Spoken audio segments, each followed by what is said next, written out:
The claim that the Crystal Palace, that colossal edifice of iron and glass, was conceived, fabricated, and erected in a mere 9 months is not history. It is a mathematical insult. It is a lie spat into the face of every structural engineer who has ever lived. I looked at the original photographs, the faded album and prints detailing the Great Exhibition of 1851, and the cognitive dissonance is immediate, brutal. We are asked to believe that in the technologically nascent Victorian era, a structure covering over 92,000 square meters, utilizing 300,000 panes of glass and 300 cast iron columns, was built in the span of a single pregnancy.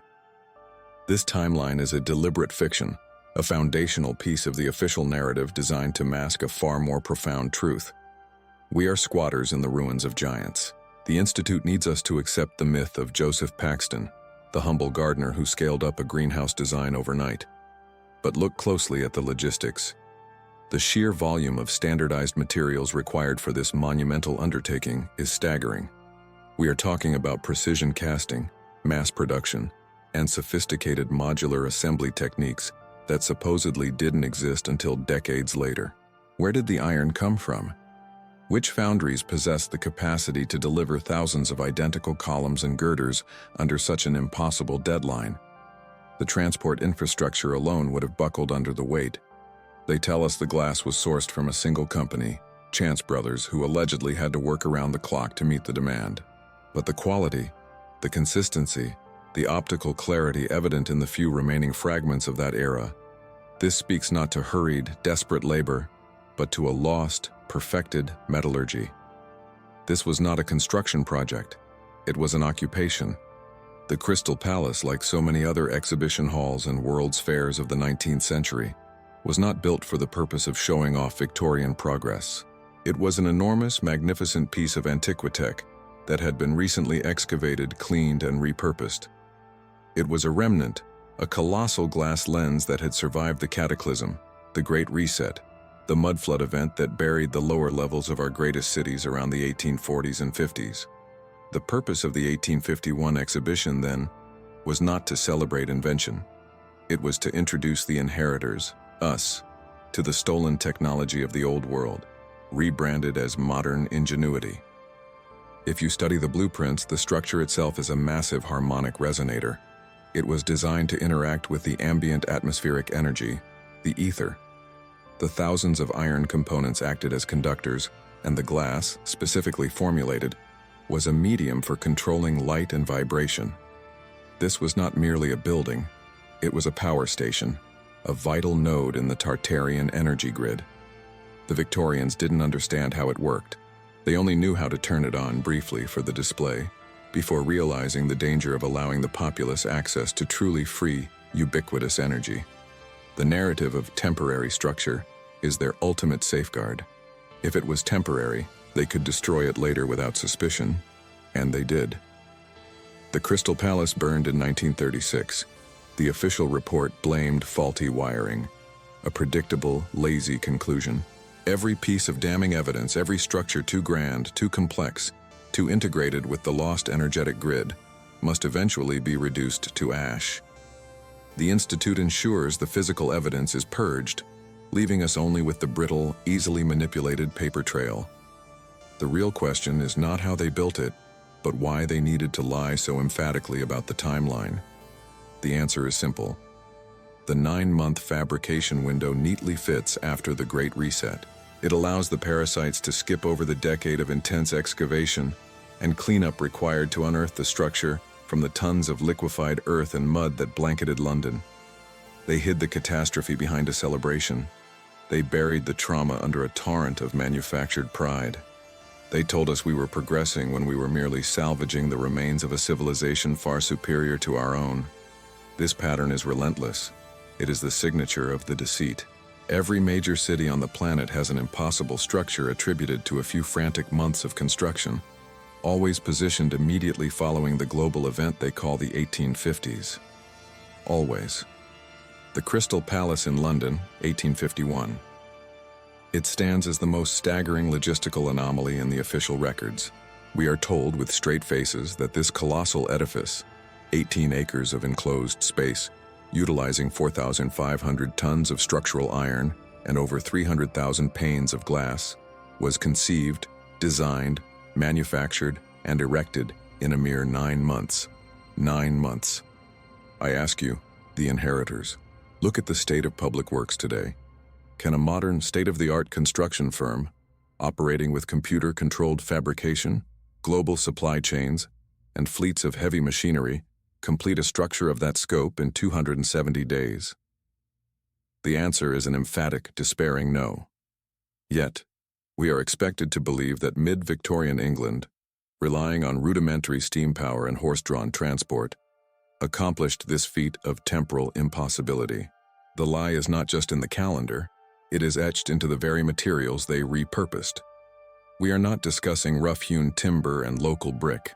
We are analyzing highly refined, seamless plate glass and iron alloys, exhibiting corrosion resistance that defies the metallurgical knowledge attributed to the 1840s. Examine the surviving photographs, specifically the pre-assembly ground surveys recorded by the Royal Society in 1849. The ground preparation alone, the leveling, the stabilizing of the massive footprint in Hyde Park, would have consumed the entirety of their claimed construction period. What we are witnessing is not building. It is the frantic, disorganized salvage and assembly of prefabricated components. Components designed and engineered by the civilization they had just annihilated. The iron framework was not cast for a temporary exhibition hall. It was a sophisticated antenna system, designed to channel the ubiquitous, atmospheric energy, the ether, that powered the old world. Look closely at the joint work. The interlocking stress points are engineered for centuries of sustained vital frequency transmission, not for a 5-month exhibition. When they eventually moved the palace to Sydenham, the complexity of the disassembly and reassembly process rivaled the original construction claim. Why spend that colossal effort on a mere temporary greenhouse? Because it was not temporary. It was a captured asset. It was Antiquitech, disguised as architectural marvel. The parasites who seized control knew exactly what they had found. They understood that the structure was a massive, decentralized energy collector, likely used for atmospheric purification, resonant healing, and perhaps even localized weather modulation in the old world. The vast expanses of glass were not for aesthetics. They were the dielectric material in a gargantuan capacitor, collecting and distributing the free energy that once illuminated the globe. They brought in the populace to gaze upon trinkets and cotton gins, distracting them with the fanfare of progress, while their technicians, the hidden engineers of the new regime, studied the captured power station, attempting to reverse engineer its harmonic principles. This is the ultimate insult, to turn the greatest legacy of lost humanity into a stage for the shallowest display of manufactured consumerism. The few remaining structural diagrams, those labeled Crate 44 Sydenham maintenance logs, show clear evidence of electromagnetic shielding and mercury vapor conduits within the pillars, features utterly unnecessary for a basic conservatory. These logs, dating from the 1860s, were marked for systemic purge by the Institute, and according to a panicked memo from a junior clerk in 1871, were deliberately incinerated during the Great Chicago Fire, a convenient historical vacuum created just when the evidence became too difficult to dismiss. The end of the Crystal Palace is the final, brutal punctuation mark on the lie. In 1936, the entire structure was consumed by a colossal fire, a catastrophic, unrecoverable loss. We are told it was an accident. But structures of that size, built primarily of non-combustible iron and glass, do not simply vanish in a single night of accidental combustion. They required a staggering amount of accelerant, or more likely, a controlled, high-energy plasma discharge. It was a demolition disguised as a disaster. They couldn't maintain the lie, they couldn't fully replicate the technology, and they certainly couldn't allow the physical evidence of the old world's supremacy to stand as a permanent indictment of the official narrative. They purged the evidence. They burned the truth down to the foundations, and they told us it was just an old building that got too hot. They purged the evidence. They burned the truth down to the foundations, and they told us it was just an old building that got too hot. But what precisely was the building built to do before it was deemed expendable? This is the pivot point, the moment where the architectural history dissolves and the true history, the history of energy, begins. The Crystal Palace, like all the colossal glass and iron structures of the Old World, was not merely an exhibition hall or a marketplace. It was an energy receiver, a gigantic tuned antenna designed to harvest the ambient vital field that permeated the planet, the ether. Look closely at the engravings of the era before the whitewash. Notice the sheer volume of metal, the specific geometric ratios, the staggering use of quartz and mercury within the structural members. This was Antiquitech, disguised in plain sight as ornamental grandeur. The official narrative insists that every single one of these magnificent structures, from the palace in London to the exposition halls in Philadelphia and Paris, were powered by coal-fired steam engines, churning away, polluting the atmosphere they were supposed to be celebrating. This is a deliberate, malicious lie, designed to condition the inheritors to accept scarcity and filth as the price of progress. The truth is that the Old World operated on resonance. The massive iron trusses and the thousands of panes of glass acted as a colossal, passive harmonic filter, drawing in the ubiquitous telluric currents. The central columns often contained sophisticated sealed mechanisms, not for decoration, but for stabilization and conversion.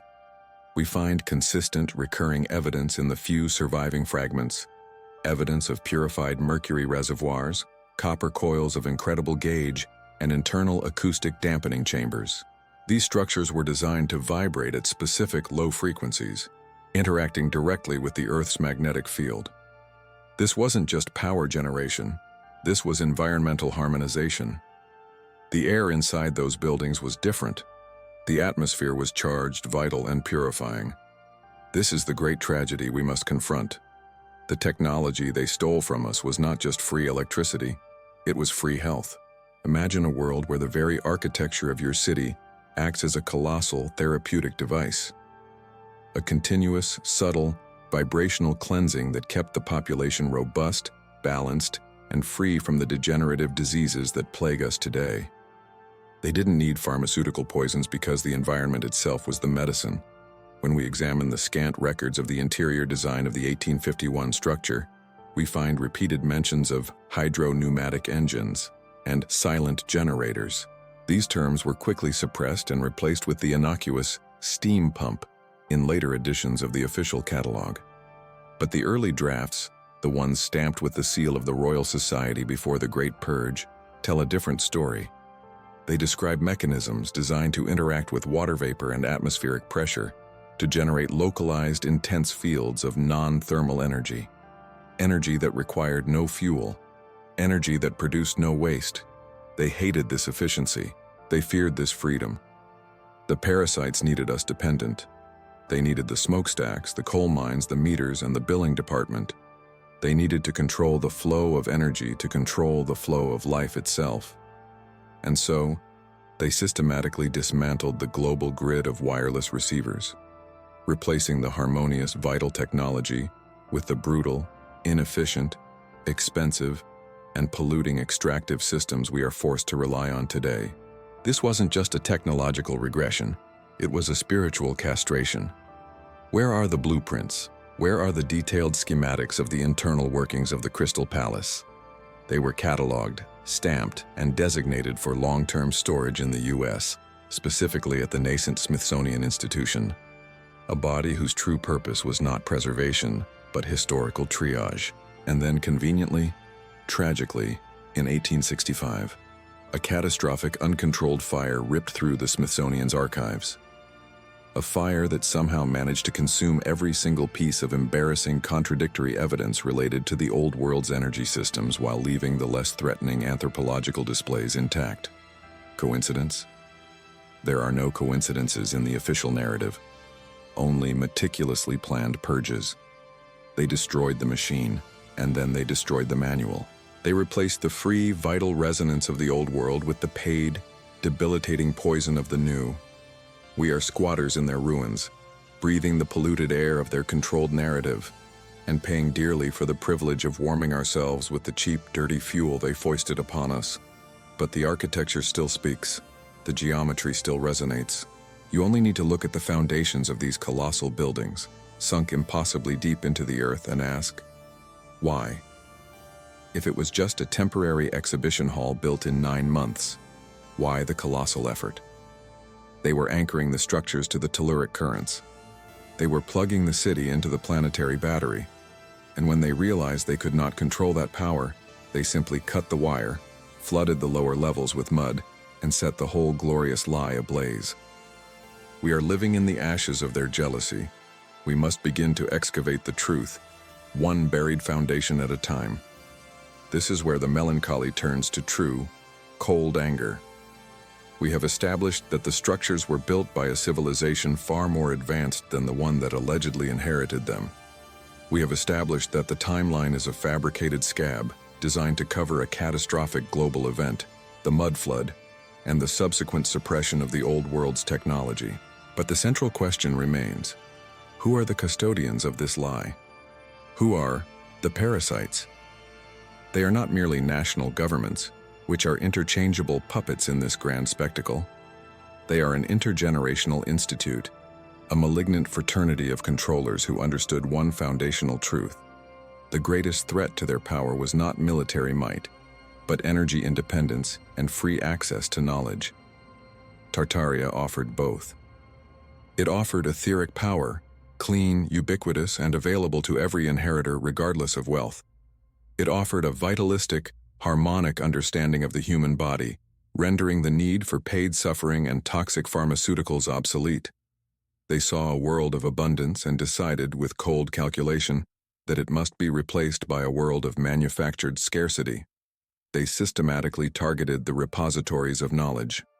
Look closely at the timeline of the Great Fires: Chicago, 1871, Boston, 1872, London, 1834 and 1861, San Francisco, 1906. Do you believe these were random acts of misfortune? No. They were controlled, strategic acts of arson designed to incinerate the libraries, the municipal records, the university archives, and the private collections which still held the keys to the old world's true history, architecture, and resonant technology. They burned the blueprints. They burned the historical maps that showed continents connected by free energy rail lines. They burned the linguistic primers that proved the global coherence of the Tartarian language. And what of the physical evidence that was too large to conceal? The megalithic bones, the artifacts of staggering size found deep in the earth? I have seen the records. I have held the fragile photographic plates depicting what was labeled merely Crate 44. This crate contained the complete skeleton of a hominid that stood nearly 12 feet tall, found during the excavation of a foundation in Ohio, a relic of the giants mentioned in every global mythology. Its existence would shatter the imposed evolutionary dogma. Its tragic fate? It was documented as being part of the unfortunate loss in the infamous 1865 Smithsonian fire. Incinerated, reduced to ash and scattered to the winds. Every piece of contradictory evidence, every giant's femur, every anomalous clockwork mechanism powered by mercury vapor, it was all fed into the furnaces of the new impoverished era. They replaced the free energy grid with the brutal, polluting engine of coal and oil. They replaced the sonic healing temples with hospitals designed for profit. They replaced the elegant, vitalistic architecture with drab, functionalist concrete blocks, built by methods that required crippling debt and constant maintenance. This substitution was not an upgrade. It was a deliberate, violent downgrade of human potential. When they couldn't co-opt the technology, they destroyed it and then rewrote the textbooks to claim it never existed. They forced us to become dependent on their poisoned, centralized systems. They wanted us crawling in the dark, begging them for a flickering, expensive light. The Institute controls the narrative because they control the distribution of light and power. They despise the idea of independent resonance, of a populace attuned to the Earth's natural frequency. The Tartarian structures, the Star Forts, the Crystal Palaces, these were all part of a global, harmonic circuit. Their destruction was an act of global sabotage, designed to silence the planetary hum. to break the connection between the inheritors and the source. We are now squatting in the ruins of their crime scene, breathing the dust of the greatest intellectual fraud ever committed against humanity. They stole the sun and sold us candles, and we paid them for the wick. We must stop paying them. We must start digging. The foundations of the world they built are thin. They cannot hold the weight of the truth much longer. The true tragedy, inheritors, is not just the scale of the deceit, but the profound, aching silence it left behind. This is the saudade of the old world, a deep, visceral mourning for a time when the very air was vital, when the stone sang and the sky was not a hostile void, but a reservoir of limitless power. We walk through these monumental cities, built by hands they claim were using hammers and chisels, and we feel nothing but the cold, dead weight of impossibility. We are surrounded by the ghosts of technology far superior to our own, yet we pay exorbitant fees for flickering electricity and toxic medicines. They did not just steal the energy grid, they stole the harmony. Look at the photographs of the Great Exposition of 1851. They want you to marvel at the temporary, prefabricated Crystal Palace, the structure they meticulously documented and then allowed to burn down, proving its impermanence. That was the theatrical performance. That was the magic trick designed to draw the eye. But look beyond it at the permanent structures that surrounded the temporary tent. The massive administrative buildings, the colossal libraries, the intricate clock towers. These were the true Antiquitech, humming with latent energy, built with a sophistication that defies their manufactured timeline. They tell us these took 3 decades to complete, yet they simultaneously claim the Crystal Palace, an overwhelming structure of glass and iron, was erected in 9 months by men in waistcoats and top hats. The contradiction is brutal. The lie is staggering. The Crystal Palace was merely a sacrificial lamb, proving that rapid temporary construction was possible, thus masking the fact that the real foundations, the structures of Tartaria, were already ancient, already buried, and already functioning as power conduits. They needed a distraction, a magnificent, glittering lie that could be easily dismantled and forgotten, allowing them to focus on the systematic deactivation and burial of the true planetary infrastructure. I have seen the internal reports, the manifestos of the Institute dating from the late 1870s. They explicitly detail the protocol for harmonic suppression and the redesignation of ancient power stations. These documents, labeled simply Crate 44 Anomalous Architecture, contained schematics of the atmospheric collection towers disguised as church steeples and diagrams detailing the mercury vapor resonators hidden beneath city halls. Do not bother searching for them.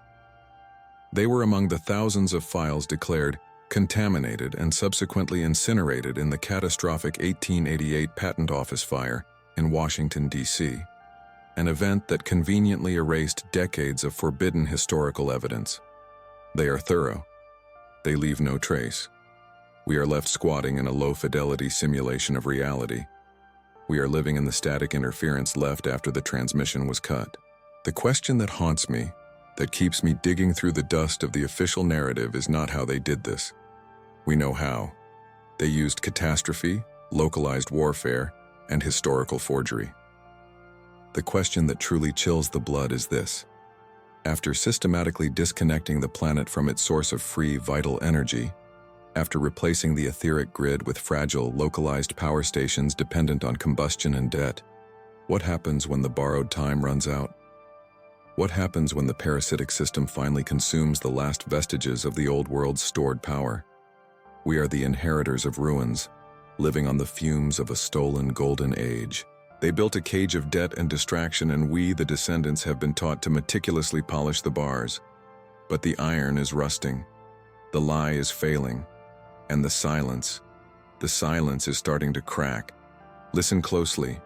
Do you hear the faint, deep hum beneath the foundations of your city? Is it the subway or is it the old world, desperately trying to call home?